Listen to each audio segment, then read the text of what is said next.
इंशाअल्लाह आज हम 371 से 420 यानी 50 एमसीक्यूज करेंगे। साइकोलॉजी के कुछ एमसीक्यूज हैं जिनके ऊपर बहुत ज्यादा डिटेल हमें डिस्कशन करनी है। कुछ के नोट्स जो है वो साथ में मैंने ऐड भी कर दिए हुए हैं। जब पहला सवाल है हमारा, corporal punishment is bad in Pakistan according to which article. यानी जो पाकिस्तान का कॉन्स्टिट्यूशन है 1973, उसके अंदर जो आर्टिकल्स हैं 280 आर्टिकल, उनके अंदर कौन सा आर्टिकल है और उसका कौन सा पॉइंट्स है जो कहता है,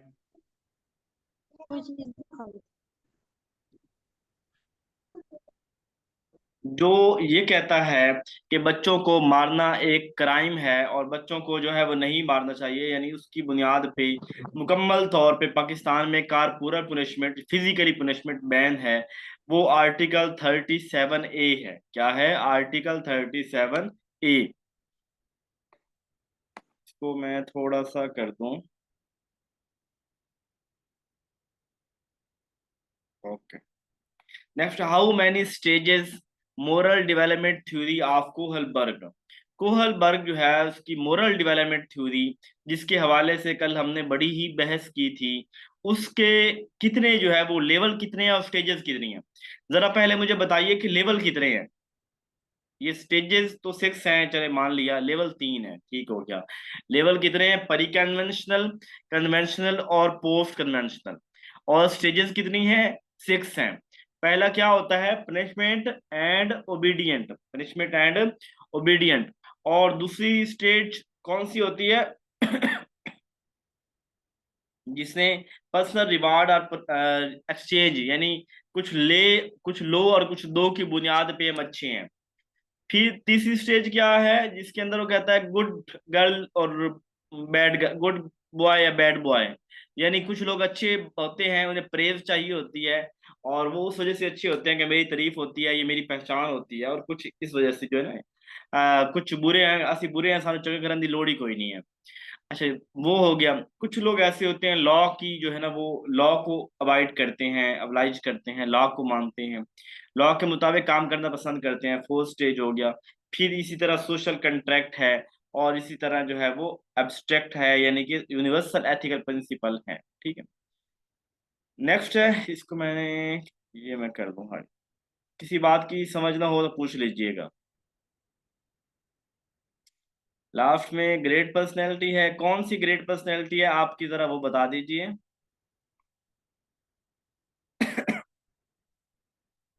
कौन है जो ग्रेट पर्सनैलिटी है, आखिर में आता है? वैसे तो बहुत सी हैं, आपकी कौन सी है पर्सनैलिटी? अगले सवाल में अवाम लग गई है। अच्छा जी, who focused on language in cognitive development of child. जी पूरे पाकिस्तान का है जी, सिर्फ आपका तो नहीं है। पर हाल क्या होगा, मिस्र के अंदर भी वो बड़ा ही मशहूर था, मोहम्मद मुर्सी। और लेकिन जब फौज ने तख्ता उल्टा और जो 70% जो है वो वोट लेने वाली, उसको बिल्कुल ऐसे खत्म किया कि अभी तक डिक्टेटर जो है सीसी वहां पे है। क्योंकि जब आपके पास आर्मी होती है ना और उनके पास सारे पूरी पावर्स होती है, तो फिर पावर के साथ मुकाबला, अल्लाह की तरफ से कुछ हो तो अभी तक तो मदद उसके साथ है, बाकी पावर के साथ लड़ना बड़ा मुश्किल होता है। अच्छा, 373 है, who focused on language and cognitive development of child. किसने जो है वो बच्चे की जो है वो हु फोकस लैंग्वेज के ऊपर किसने फोकस किया? प्याजे और वगोट्स्की, ये दो बंदे हैं। और जो प्याजे है ना, इसने लैंग्वेज को इग्नोर किया था, और वेगोट्स्की जो है इसने लैंग्वेज को जो है वो प्रमोट किया था। इस वेगोट्स्की की जो थ्योरी है उसका दूसरा नाम भी यही है, SCL, social culture language, social culture और लैंग्वेज इसकी थ्योरी का नाम भी है। तो इसी वजह से ये जो है ये थ्योरी लैंग्वेज को इन्होंने अहमियत दी थी। जी नेक्स्ट हमारे पास है, using previous information existing schema. यानी हमारा जो, मैंने कहा था दिमाग के अंदर जो है वो हमारी इंफॉर्मेशन के पैकेट पड़े हुए हैं, अलमारी है और हर चीज के पैकेट हैं। अब एग्जिस्टिंग स्कीमा जो है, हम हमारे कोई इंफॉर्मेशन पड़ी है to fit into new environment. अब उसी स्कीम, उसी अलमारी के अंदर कोई और इंफॉर्मेशन डालते हैं, तो वो क्या होगा? जमीलेशन होगा या कमोडेशन होगा? आप लोग ठीक बता रहे हैं, ये अजम्बिलेशन है। यानी देखें, अगर तो मैं कोई नया पैकेट बनाता, नई अलमारी में शुरू करता, तो फिर वो, या मैं कहता कि पुराने को चेंज करता और नया लेके आता, ठीक है, तो फिर वो अकोमोडेशन होता। जब उसी अलमारी में, उसी पैकेट में, उसी जगह पे, एग्जिस्टिंग स्कीमा के अंदर नई इंफॉर्मेशन फिट कर देता हूं, तो ये अजम्बिलेशन होता है। ठीक है, ये अजम्बिलेशन आप लोगों ने ठीक समझा।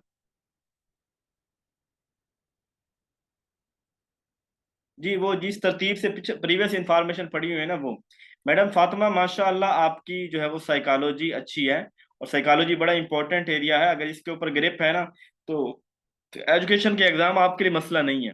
सबसे ज्यादा इंपॉर्टेंट जो चीज है ना एजुकेशन में, साइकोलॉजी है। तो जिसको साइकोलॉजी आती है ना, उसके लिए एजुकेशन बड़ी आसान है। अच्छा, id ego super ego theory of psychoanalysis is given by, ये जो एड ईगो सुपर ईगो किसने दिया है जी? जी बिल्कुल, आप ठीक बता रहे हैं। सिगमंड फ्रॉइड ने जो है वो ये पर्सनैलिटी जो थ्योरी है इसने दी थी। और एड ईगो सुपर ईगो की इसने बात की। एड होता है प्लेयर प्रिंसिपल, मैं थोड़ा सा ऐसे बता देता हूँ। एड होता है प्लेयर प्रिंसिपल, ईगो होती है रियलिटी, और सुपर ईगो होती है मोरालिटी। यानी एड के अंदर एक बंदा जो उसको अच्छा लग रहा है वो करेगा, जो खाने को उसे नहीं परवाह। अब हमारे मजाक, किसी का नाम नहीं लेते, हमारे एक दोस्त हैं, वो बहुत मोटे हैं, प्रोफेसर हैं, और वो बहुत मोटे हैं। और वो इतना खाते हैं ना, वो उनको हर वक्त होता है कि कुछ और खाने को मिल जाए, और खाने को मिल जाए। और उन्हें अपनी ओबेसिटी की फिक्र नहीं है, उन्हें बस वो कहते मजा आता है खाने से। पर मुझे खाना मिलना चाहिए, मुझे ना हर वक्त मैं बस खाता ही रहूं। और अब वो जो है ना मतलब, हालांकि उनको और भी मसले हैं शायद ना, मैं नाम नहीं लेता बीमारियों का। अब वो खाने की वजह से ही है, होटलिंग जो इतनी होती है। तो लेकिन वो जो है ना खाते हैं। अब ये उनका प्लेजर है, प्लेजर यानी आप किसी नुकसान को नहीं देखते, किसी चीज को नहीं देखते, आप मतलब बस जो मुझे खुशी मिल रही है ना जिस काम से, वो करता जाओ। ये होती है एड। एक होती है रियलिटी, कि मुझे भी खाना बड़ा पसंद है, मेरा दिल भी करता है कि यार चिकन रोस्ट हो, फलां चीज हो। लेकिन अब मैं देखता हूँ कि यार मैं ना ज्यादा बाहर से खाने लग गया हूँ। अब मेरा कहीं ना ये चीजें मुझे बाद में खराब करेंगी। तो मैं जो है ना वो कहता नहीं यार, मैं बीमार हो जाऊंगा, मुझे कंट्रोल करना है, मुझे हफ्ते में सिर्फ एक दफा खाना है, मुझे ज्यादा बाहर से खाना नहीं खाना। अब ये क्या, ये रियलिटी को आप कुछ देख रहे हैं, ठीक है, आप बिल्कुल अंधाधुंध फायर नहीं करी जा रहे, बल्कि आप देख रहे हैं कि कौन सी चीज के मुझे फायदा है, कौन से नुकसान है। सुपर ईगो है कि आप हाई मॉरल वैल्यूज पे होते हैं। अगर खाने की मिसाल देखें तो आप कहेंगे कि यार मैंने बाहर की चीजें खानी नहीं है, मैं घर में खा लूंगा, सादा खा लूंगा, मुझे बाहर से नहीं खाना। एक, या मतलब अगर एक मोरालिटी देखें कि मुझे किसी को नुकसान नहीं पहुंचाना, मुझे इन हाई वैल्यूज है, हाई मॉरल वैल्यूज आती है। बात की समझ आ गई थोड़ी थोड़ी? कि मैं थोड़ी समझाना चाह रहा हूँ, ज्यादा समझाना ही नहीं चाह रहा, क्योंकि ये सारा कुछ आपने पढ़ा होगा, हम एमसीक्यूज में इनको रिवीजन कर रहे हैं। जेबी वाटसन ये बिहेवियरिज्म वाले हैं, कोलर गेस्टाल्ट थ्योरी वाला है, वर्दीमीर भी गेस्टाल्ट वाला है, वो और चीजें हैं, ठीक है। ही ओपन फर्स्ट साइकोलॉजिकल लिबर्टरी इन लिप्जिग इन 1879। ये सारी चीजें इंपॉर्टेंट है कि पहली साइकोलॉजी की लिबर्टरी किसने बनाई थी, पहली साइकोलॉजी की लिबर्टरी कहाँ बनी थी, विलियम वोंट ने कहाँ पे क्या बनाया था। ठीक है, 1879 में विलियम वोंट ने, ये विलियम वोंट जो स्ट्रक्चरलिज्म का बानी है, किसका बानी है, जो हमने साइकोलॉजिकल स्कूल ऑफ थॉट पढ़े थे, उनमें स्ट्रक्चरलिज्म का बानी विलियम जेम्स है, और विलियम वोंट है। और विलियम वोंट जो है, इसने 1879 के अंदर लिप्जिग जर्मनी के अंदर इन्होंने पहली जो है वो साइकोलॉजिकल लिबर्टरी बनाई थी। बात की समझ आ गई है? और ये साइकोलॉजिकल लिबर्टरी क्या होती है, क्या किसी को पता है साइकोलॉजिकल लिबर्टरी में क्या होगा, किस चीज के ऊपर तजर्बात होंगे? कोई जरा मुझे बताए कि साइकोलॉजिकल लिबर्टरी में तजर्बात किस चीज के ऊपर होते हैं? इंसानों के ऊपर होते हैं, जानवरों के ऊपर होते हैं? जी जबरदस्त, ह्यूमन साइकोलॉजी। ठीक है, ये मतलब ये जो है ना इंसानों की साइकोलॉजी देखी जाती है, इंसानों को ऑब्जर्व किया जाता है, उनके ऊपर तजर्बात किए जा रहे होते हैं। ठीक है, ये जबरदस्त। मैं तो समझ रहा था कि ये सवाल शायद लोगों को ना पता हो, लेकिन तुसी तो बहुत सियाने हो जी। अच्छा जी, ये किसी के एक सवाल में हुआ है, ये आगे एक सवाल जहां पे आएगा मैं एक्सप्लेन कर दूंगा, ठीक है। Function of mind is important than structure. Function of mind जी। Function of mind is important than structure, के स्ट्रक्चर की अहमियत नहीं है, फंक्शन इंपॉर्टेंट है। ये कौन बात करता है? ये फंक्शनलिज्म वाले बात करते हैं, ठीक है, ये फंक्शनलिज्म वाले। स्ट्रक्चरलिज्म वाले कंपोनेंट की बात करते हैं, और जबकि फंक्शनलिज्म वाले फंक्शन की बात करते हैं, कि चलती का नाम गाड़ी, हर चीज जो काम कर रही है उसको। विलियम जेम्स ने दिया था, अमेरिकन था। बिल्कुल आप लोग ठीक कह रहे हैं। 1920 में शायद पैदा हुआ था, और 1842 में पैदा हुआ था, और 1920 के अंदर इसकी डेथ हुई, 1910 के अंदर इसकी डेथ हुई। यार ये इतना जरूरी नहीं है, तो मैं तो वैसे अपना रिवाइज कर रहा हूँ। Bubbling is dash phase of language development. ये पूरा मैंने आपको चार्ट पढ़ाया था एक, कि ये पहले बच्चा क्या करता है, वो आ ऊ ऐ करता है, कूइंग करता है, फिर बबलिंग करता है। तो बबलिंग कौन सी स्टेज है? बबलिंग में नहीं, आपने बबलिंग के लिए मैडम इकरा करीम साहिबा, आपने इसका टाइम भी गलत बताया है, और गलत, सेकंड स्टेज नहीं है ये, सेकंड स्टेज भी नहीं है, सेकंड मंथ के अंदर भी नहीं होती। जी मैडम जहरा खान साहिबा, आपने ठीक बताया है। तो ये बबलिंग जो है ना, थर्ड स्टेज है, ठीक है। ये कब होता है? फेज है, थर्ड फेज है, ठीक है। मैं जरा इसको ना आपको उधर पूरा चार्ट पढ़ा देता हूँ, कि कब किस एज के अंदर बच्चा क्या कर रहा होता है। जी जी सबर। ये देखें, सबसे पहले पहली स्टेज है क्राइम, यानी कि 0 से 1 मंथ तक बच्चा क्राई करता है, यानी उसको कोई चीज मांगनी हो ना, अब माँ से दूध पीना है, कोई बेचैनी है, कोई बीमारी है, बच्चा सिर्फ रोएगा। उसके बाद सेकंड स्टेज शुरू होती है, बच्चा 1 से लेके 6 महीने तक ठीक है, कू कर रहा होता है, ऊ ई, इस तरह करके वावल साउंड निकाल रहा होता है, ठीक है। फिर जो 6 से 9 महीने तक बच्चा बबलिंग कर रहा होता है, जिसमें बा, दा, ठीक है, इस तरह कर रहा होता है। यार मेरा बेटा अभी 5 महीने का है, 5.25 महीने का, और उसका तो निकालता है। ये अगली बा अभी शुरू नहीं हुई, और पुराना को मुझे भूल गया हुआ है। वन सेलेबल, एक आवाज, आ, ई, ठीक है, एक आवाज निकालना। टू सेलेबल, बा, बा, दा, दी, इस तरह करके ना 2 सेलेबल हो जाएंगे, ठीक है। जैसे हम कहते हैं डिवेलपमेंट, 3 सेलेबल हो गए, लैंग्वेज 2 सेलेबल हो गए, इस तरह करके। अच्छा ठीक है। फोर्थ में क्या होता है? 1 वर्ड। 9 से 12 महीने तक बच्चा एक वर्ड जो है ना वो करने के काबिल होता है, यानी एक वर्ड सही तरह, बाबा, मम्मा, दादा, डॉगी, ठीक है।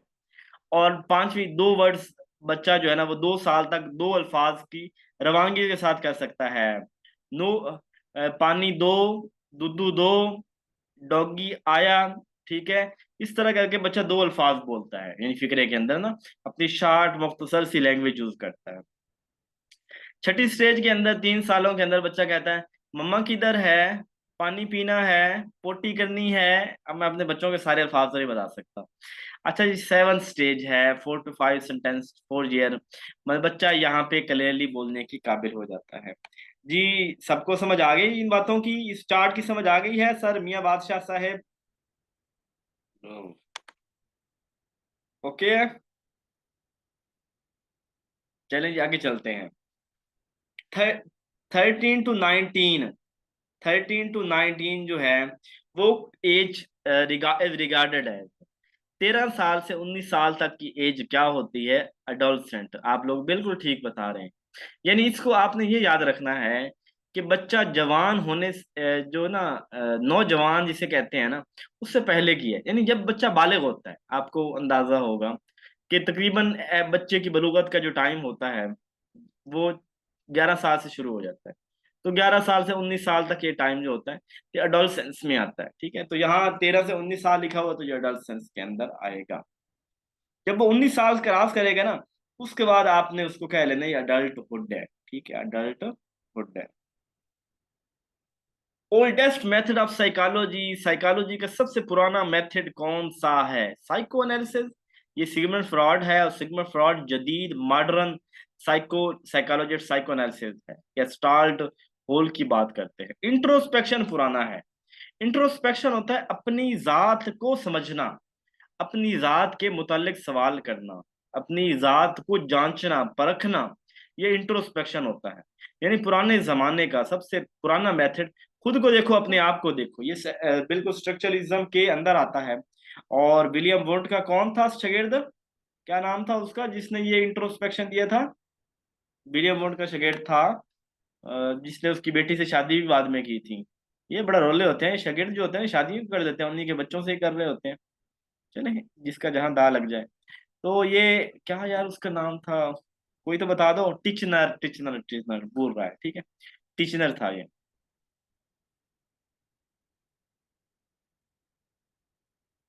अच्छा जी। आज एक बंदा कोई नहीं है यहाँ पे जो रोजाना होता है, आज कोई नहीं है। ठीक है। अच्छा जी, आगे देखते हैं। 381, spiral curriculum was introduced by, spiral curriculum का कंसेप्ट किसने दिया था जी? ब्रूनर ने दिया था। किसने? ठीक है, ब्रूनर, जिसने स्पाइरल करिकुलम होता क्या है? स्पाइरल करिकुलम होता है स्प्रिंग की तरह। ठीक है। अब स्प्रिंग की तरह मतलब ये है कि पहले एक उस्ताद आसान चीज समझाएगा, अगले दिन जब पढ़ाना है ना तो पहले पिछले दिन वाली चीज पढ़ाएगा, फिर थोड़ी सी और ऐड कर देगा। अगले दिन जब पढ़ाना है तो पिछले दिन वाला पढ़ाएगा, फिर साथ में और, यानी हर रोज पिछला सबक भी रिवाइज करवा के फिर उसमें थोड़ा सा और इजाफा कर दिया, फिर थोड़ा सा और, इस तरह सर्कल चलते चलते, यानी उस्ताद पिछला भी रिवाइज करता रहता है, पिछला भी शामिल करता है, साथ में नया भी शामिल करता रहता है। तो ये बरूनर करता है। सबको क्लियर है? जिसको बात की समझ नहीं आए फौरी मेरी ब्रेक लगवा लेनी आप लोगों ने, सर जी इसको बता दें। Emotions is derived from the word mover, meaning stir up. So, stir हिलाना, ठीक है, स्टिर करना, मिक्सअप करना, बहुत तेजी से स्टिर करना है हम, जैसे आप अंडे को नहीं करते यूं करके। तो ये स्टिर अप करना, ये किस जबान का लफ्ज है? लातीनी जबान का लफ्ज है, ये लातीनी जबान का लफ्ज है। जी फैक्चुअल डाटा याद करना होता है जी, नॉलेज को रिपीट करते, पिछले को रिपीट करके थोड़ा सा इजाफा करते हैं। मैडम वकार और निशा साहबा लेट पहुंची है, मुझे लग रहा है आज आप ना, आज आप लेट पहुंची हैं। मैं आपको ही देख रहा था, मैंने कहा आज वो है कोई ना, और उसके जवाब जो है मुसलसल आते हैं। उस्ताद को वो शायद याद रह जाता है कि जो बहुत ज्यादा पार्टिसिपेट करता है, उसकी कमी महसूस होती है क्लास में। अल्लाह ताला कामयाब करे आपको। अच्छा जी, 383, शाय, वो बच्चा जो शर्मीला है। सेल्फ सेंटर्ड, वो बच्चा जो अपनी जात के अंदर रहता है, नहीं लोगों से मिलना जुलना और उससे अच्छा नहीं लगता। अलूफ, अलूफ भी कहते हैं, सेल्फ डिस्टेंड ये कह दो, यानी जो दूसरों से दूर भागता है, अपनी अलग से दुनिया बसाई हुई है। तो मैं भी इंट्रोवर्ट हूँ, अलग तन्हाई का अपना ही मजा है यार, इस जैसी चीज कोई नहीं है। लेस सोशल, लोगों में उसकी जान जाती है अपना, लेस कम सोशल है। लेस एडवेंचरस, बड़े बड़े रिस्क नहीं लेता, बड़े बड़े लोगों के साथ पंगा नहीं लेता। तो ये कौन है जी बंदा? ये इंट्रोवर्ट है, सब लोग ठीक बता रहे हैं, ठीक है। यानी वो लोग जो बड़े शायक तबीयत के होते हैं, अपने दुनिया के अंदर रहते हैं, सोशल इतने ज्यादा नहीं होते, बड़े बड़े पंगे नहीं लेते, उन्हें हम इंट्रोवर्ट्स बोलते हैं। अच्छा जी, नेक्स्ट है सोशल है। वैसे इंट्रोवर्ट ना बड़े तख्लीकी लोग होते हैं, किसी से, हालांकि लोगों से कम मिलते हैं, लेकिन उनके उनके पास तखयलात की पावर जो है ना, वो बड़ा कुछ है नहीं। कुछ खामियां भी हैं, कुछ अच्छी चीजें भी होती हैं उनके अंदर ना। तो अपनी दुनिया में बदल, हर एक का अपना मिजाज है जी। अच्छा जी, सोशल एडवेंचरस, बड़े रिस्क लेते हैं, चल यार करके तो देखते हैं, चल इसको छेड़ के देखते हैं। कोऑपरेटिव भी होते हैं, रिस्क भी लेते हैं, और चेंज सीकर भी, और चेंज को पसंद करते हैं यार। यहाँ नहीं टिकना, चलो यार इसको यहाँ यह कर, वैसे मैं चेंज तो मैं भी पसंद करता हूँ। मैं तो एक जॉब पे बोर हो जाता हूँ, एक कॉलेज में बोर हो, एक स्कूल में, एक जगह पे, एक कुछ बंदों के साथ बोर हो जाता हूँ, फिर आगे चलता हूँ। अब इस बंदों के लिहाज से है ना, सोचिएगा बेगम एक ही अच्छी, उसके साथ वो ना सुन ले कहीं पे कि ये चेंज करता है तो कहीं उसको खौफ ना हो जाए। तो ये एक्सट्रोवर्ट होते हैं जी, ठीक है, ये एक्सट्रोवर्ट होते हैं, ठीक है। अच्छा जी, रिस्पेक्ट, इज्जत देना, अचीवमेंट, अचीवमेंट हो गई, status, or need according to Maslow hierarchy of need. Maslow की जो 5 स्टेजेस हैं, फिजियोलॉजिकल नीड, उसके बाद सेफ्टी सिक्योरिटी, उसके बाद जो है वो love and belonging, self esteem और सेल्फ एक्चुअलाइजेशन, इन पांचों में से कहाँ पे वो चाह रहा है मुझे कोई इज्जत ही दे दो, मेरी अचीवमेंट को सराहा जाए, मुझे स्टेटस दिया जाए। नहीं जी, हम एक काफी है जी, बस। ये अल्लाह ताला माफ करे। वो साथ में जहाँ चार की बात है ना, वहां ये भी है कि आप उनके हकूक अदा कर सकें और हिसाब भी देना है। इतने नमाज आते पता नहीं डरे हुए हैं, पता नहीं की बरसी। तो एक ही अच्छी। और बच्चे दो अच्छे होते हैं, लेकिन मेरे तीन हो गए हैं, चलो तीन ही अच्छे। अब तीन से ऊपर ना बच्चे और ना एक से ज्यादा बीवियां, बस लाइफ यहीं पे। खैर, ये जो है जी सेल्फ एस्टीम है। ठीक है जी, सेल्फ एस्टीम है।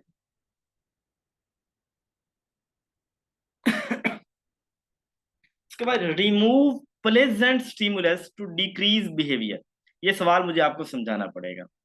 ठीक है, थोड़े से एक्टिव हो जाएं इस सवाल के ऊपर, मुझे खपना पड़ेगा। सवाल थोड़े बाद में ये दोबारा आने हैं, तो फिर उस वक्त मैंने कोई नहीं बताना। ठीक है। तो एक होती है, देखो, हमारे पास पहली बात तो है बिहेवियर इंक्रीज करना, बिहेवियर डिक्रीज करना। ठीक है, बिहेवियर इंक्रीज, बिहेवियर डिक्रीज, एक बात ये याद रख लें। अब बिहेवियर, हमने ऑपरेंट कंडीशनिंग पढ़ी बीएफ स्किनर की, उसमें वो कहता है दो तरह की, एक को कहता है री और एक को कहता है पनिशमेंट। अच्छा, मैं पहले अगला सवाल करूं। एक को कहता है री और एक को कहता है पनिशमेंट, और एक को क्या कहता है बिहेवियर इंक्रीज और बिहेवियर डिक्रीज। अब जो बात आपने याद रखनी है वो ये कि जो होता है ना बिहेवियर इंक्रीज, वो होता है री में। क्या किसमें होता है? यानी जब जब हम री दे रहे होंगे, बिहेवियर इंक्रीज हो रहा होगा। और जब जब हम जो है वो पनिशमेंट करेंगे, बिहेवियर डिक्रीज होगा। एक बात तो ये क्लियर हो गई। यानी ये बात उसके स्किनर की थ्योरी के अंदर क्या है, बिहेवियर इंक्रीज, बिहेवियर डिक्रीज। अगर जो है वो बिहेवियर इंक्रीज होगा जब री देंगे, बिहेवियर डिक्रीज होगा जब पनिशमेंट देंगे। इतनी बात समझ आ गई। अब आते हैं आगे जी, मतलब बिहेवियर डिक्रीज। अब आते हैं नेगेटिव पॉजिटिव के अंदर। जब हम कोई चीज दे के बिहेवियर इंक्रीज कर रहे हो तो पॉजिटिव री। जब कोई चीज लेके बिहेवियर को इंक्रीज कर रहे हो तो नेगेटिव री। जब हम पनिशमेंट दे के, पनिशमेंट यानी पनिशमेंट दे के बिहेवियर को डिक्रीज कर रहे हो, पॉजिटिव, तो पॉजिटिव पनिशमेंट। और जब हम कोई चीज लेके बिहेवियर को डिक्रीज कर रहे हो तो नेगेटिव पनिशमेंट। ये मुश्किल है, ये मुश्किल है। सिर्फ थोड़ा सा समझना, मैं मिसाल भी दूंगा फिर समझ आ जाएगी। अभी मैं दोबारा कंसेप्ट रिवाइज करता हूँ, फिर मैं इसका जो है वो आपको एग्जांपल से समझाऊंगा, तो बात की समझ आ जाएगी पूरी। समझो, बीएफ स्किनर की थ्योरी में रिवाइज कर रहा हूँ। देखें, बिहेवियर होता है इंक्रीज करना, कि आप समझते हैं, मैं आपके सवाल अभी नहीं पढ़ रहा, मेरी बात को समझ ले, मैं फिर पढ़ता हूँ। बात को ये समझे, एक बच्चा मेरे पास है, वो पढ़ रहा है, मैं कहता हूँ ये और मेहनत करे, ये मैं उसका बिहेवियर इंक्रीज करना चाहता हूँ पढ़ाई के मुतालिक, तो ये वाला पढ़ाई वो ज्यादा करे, पढ़ाई वो ज्यादा करे, ये बिहेवियर इंक्रीज करना चाहता हूँ। अब कभी मैं कोई चीज दे के बिहेवियर इंक्रीज करता हूँ और कभी कोई चीज लेके बिहेवियर इंक्रीज करता हूँ। इसी तरह मैं बच्चे की कोई बुरी आदत है, उस बुरी आदत को खत्म करना चाहता हूँ। यही, अब बुरी आदत यानी बिहेवियर को डिक्रीज करना है। बच्चा सिगरेट पीता है, उस सिगरेट खत्म करनी है, वो बिहेवियर मैंने सिगरेट वाला डिक्रीज करना है। अब कभी कोई चीज दे के डिक्रीज करूंगा, कभी कोई चीज लेके डिक्रीज करूंगा। इसकी मैं एक मिसाल देता हूँ। मेरा बेटा 9वीं क्लास के अंदर फर्स्ट पोजीशन लेता है इम्तिहान में। मैं कहता हूं बेटा आपने बहुत जबरदस्त परफॉर्म किया, आपने मेरी मुआशरे के अंदर इज्जत रखी है, मैं आपको इस खुशी के अंदर एक साइकिल लेके दे रहा हूं। बेटे को मैं साइकिल लेके देता हूं, इस किस लिए लेके देता हूं कि बच्चा बिहेवियर इंक्रीज हो और कल को और ज्यादा मेहनत करे। ये क्या हो गया, बिहेवियर इंक्रीज हो गया, साइकिल दिया लेके ताकि और मेहनत करे। अब 10वीं का इम्तिहान नजदीक आया तो बच्चा सारा दिन गलियों में साइकिल भगाता है, पढ़ता कोई नहीं है। मैं तो, अब मैं क्या करता हूँ, मैं कहता हूँ बेटा साइकिल वापस रखो बैठक के अंदर। अब जिस दिन आपने दोबारा, जब आपका पेपर हो जाएंगे, अच्छा रिजल्ट आएगा, तो फिर मैं आपको साइकिल वापस करूंगा।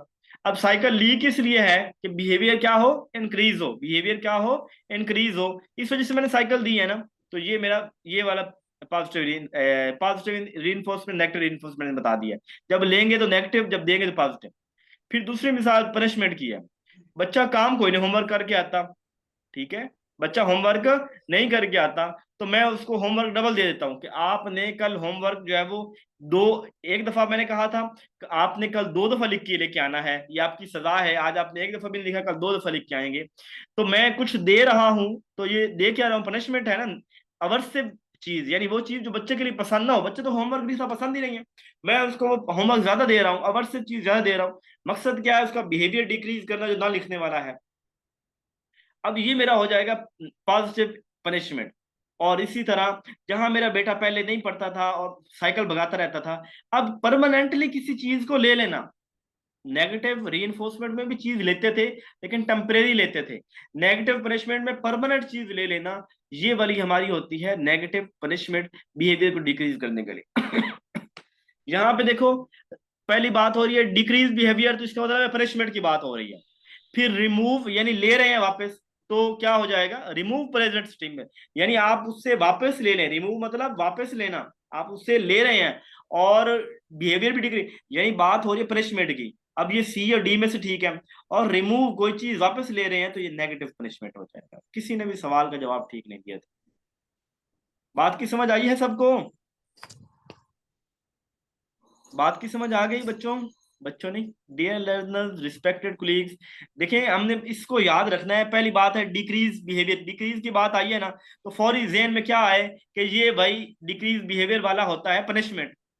फिर यहाँ पे कही है कि रिमूव कर दो, वापस ले लो, रिमूव मतलब वापस ले लो, तो नेगेटिव हो जाएगा। अभी आगे सवाल भी आएगा तो फिर आ जाएगी। मैं थोड़े से आपके सवाल देख लूँ, ये किसने किए थे, मैंने इग्नोर किए थे, किसने सवाल किए थे, कंफ्यूजन है, मैं दोबारा रिवाइज करता हूँ। ये अगर ना आप लोग कर सकें तो मैं ये चाहूंगा कि आप मेरे यूट्यूब चैनल पे जाएं और इस बीएफ स्किनर की ऑपरेंट कंडीशनिंग सुन लें, तो आपका क्लियर हो जाएगा।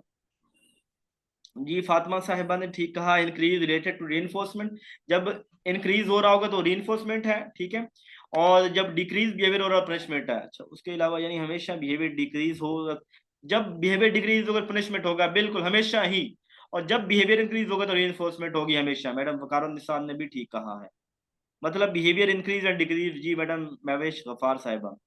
अच्छा जी, ये वाला मैं फिर दोबारा एक दफा रिवाइज करता हूँ। नहीं, अभी हमने 10 सवाल किए हैं और इधर से जो है ना वो टाइम थोड़ा, खैर थोड़ी आगे स्पीड पकड़ लेंगे। जो मैंने बात की थी, अगर चीज देते हैं तो पॉजिटिव, चीज लेते हैं तो नेगेटिव, बिहेवियर इंक्रीज करते हैं तो बिहेवियर इंक्रीज करते हैं तो रीइंफोर्समेंट, डिक्रीज करते हैं तो पनिशमेंट। ठीक है, ये इतनी बात याद रख लेना तो सारी समझ आ जाती है।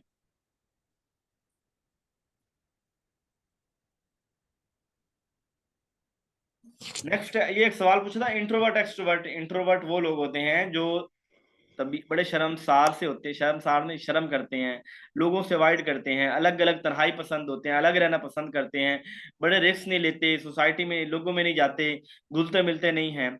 जबकि जो एक्सट्रोवर्ट होते हैं वो होते हैं कि जिन्हें तन्हाई पसंद नहीं है, वो लोगों के अंदर जाना, गपशप लगाना, उन्हें उन्हें कभी कहा जाए ना कि आज आपने अकेले, उनको मौत लगता है कि आज मैंने अकेले दिन गुजारना है। और जो इंट्रोवर्ट होता है ना, उसे कहा जाए ना आज आपने सारा दिन महफिल में होना है, उसे मौत लगती है महफिल में बैठने को, कहता है मुझे तन्हाई चाहिए। ठीक है, अच्छा इसी तरह अगले सवाल ये आप लोग बताएंगे मुझे, अब ठीक बताना है।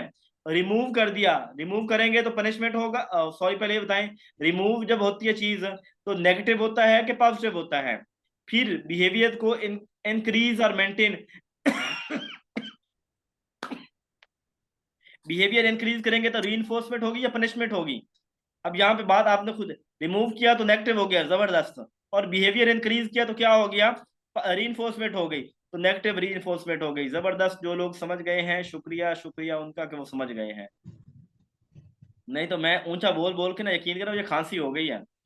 किसी डॉक्टर को चेक करवाना पड़ेगा। अच्छा जी, operant conditioning was presented in, operant conditioner किसने प्रेजेंट की थी, जरा बताओ ना मुझे। किसने दी थी ऑपरेंट कंडीशनर, किसने दी थी? बीएफ स्किनर ने।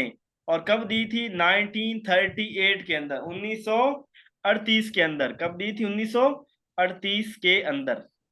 Deal with basic survival pleasure and reproduction, ये जो इसने दिया था उसने कंसेप्ट, एरोज एंड थॉनाटोज, जीने की तमन्ना, मुझे जीने से मोहब्बत है, मैं जीना चाहता हूँ, मैंने बच्चे पैदा करने हैं, मैं शादी करनी है, मैं खुशियां भरी लाइफ गुजारना चाहता हूँ।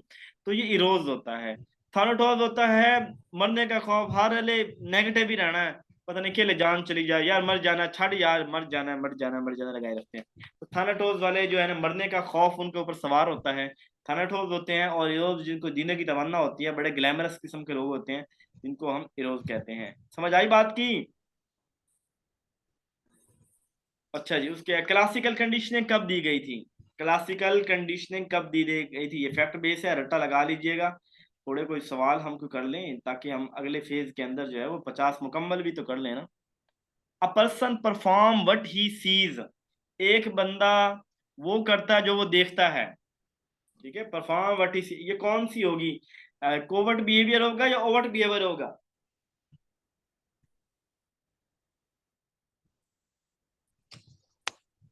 जी आप लोग ठीक बता रहे हैं। कोवर्ट होता है जो मेरे दिल के अंदर यकदम आई है, मैंने देखा नहीं है, खुद से कुछ करना, खुफिया तौर पे करना, ये कोवर्ट होता है। जब हम किसी को देख के, किसी को देख के कर रहे होते हैं तो ओवर्ट यानी जाहिरी ओवर्ट बिहेवियर होता है।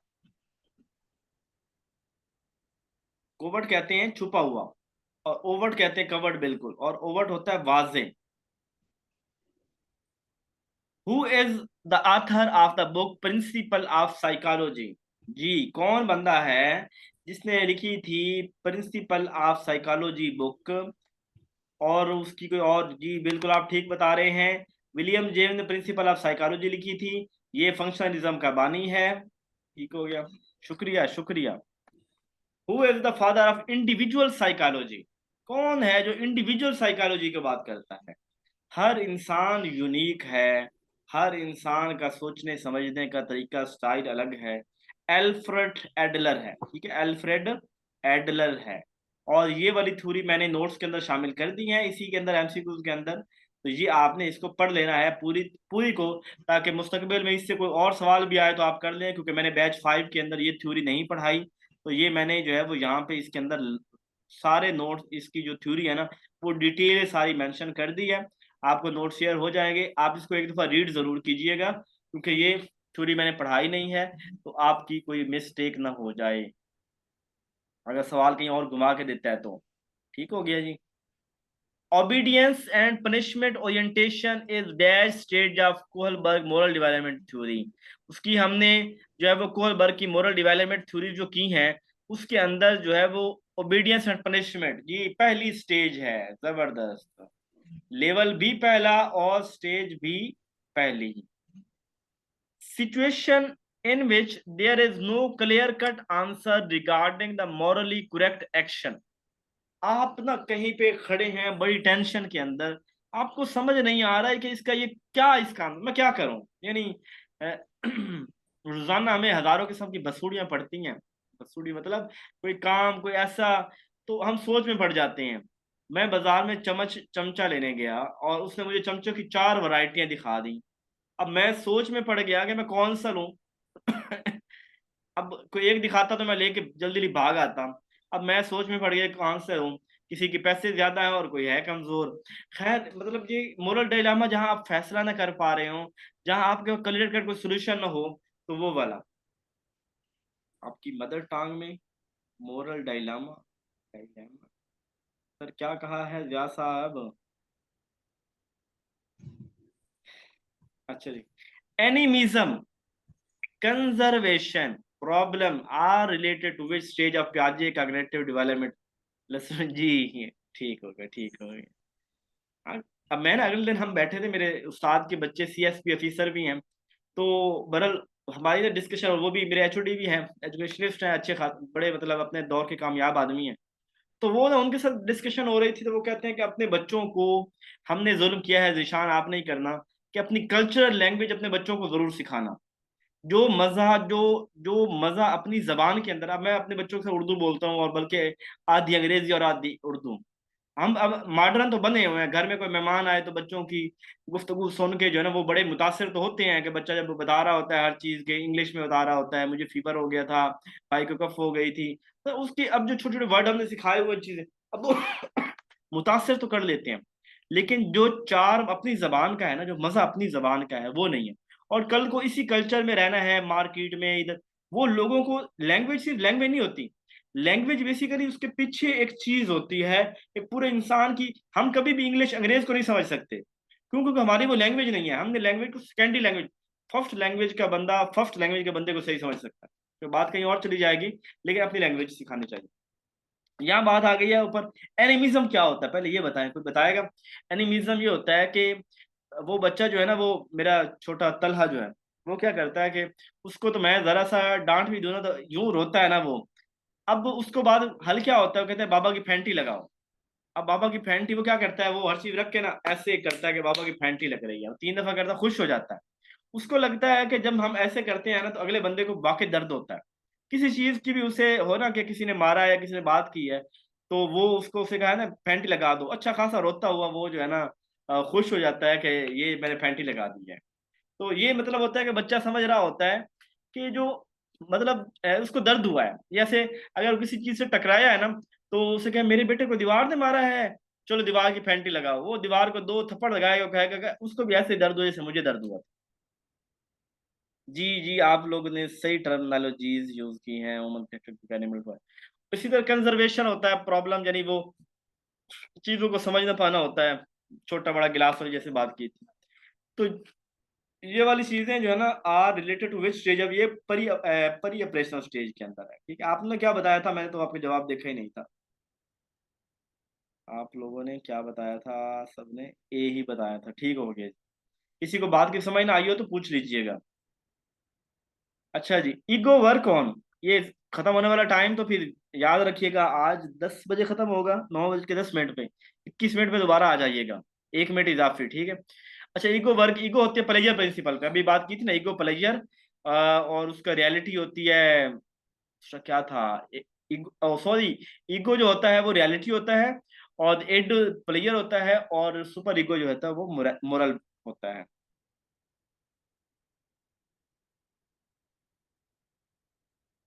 Morality, they give more value to human. Human को कौन ज्यादा अहमियत देता है, बिहेवियरिज्म वाले या ह्यूमनिज्म वाले हो? ह्यूमनिज्म है तो फिर ह्यूमनिज्म लिखेंगे, ठीक है, क्योंकि वो तो एनवायरनमेंट को देते हैं ना। ओहो, मैंने पिछला गलत लगा दिया।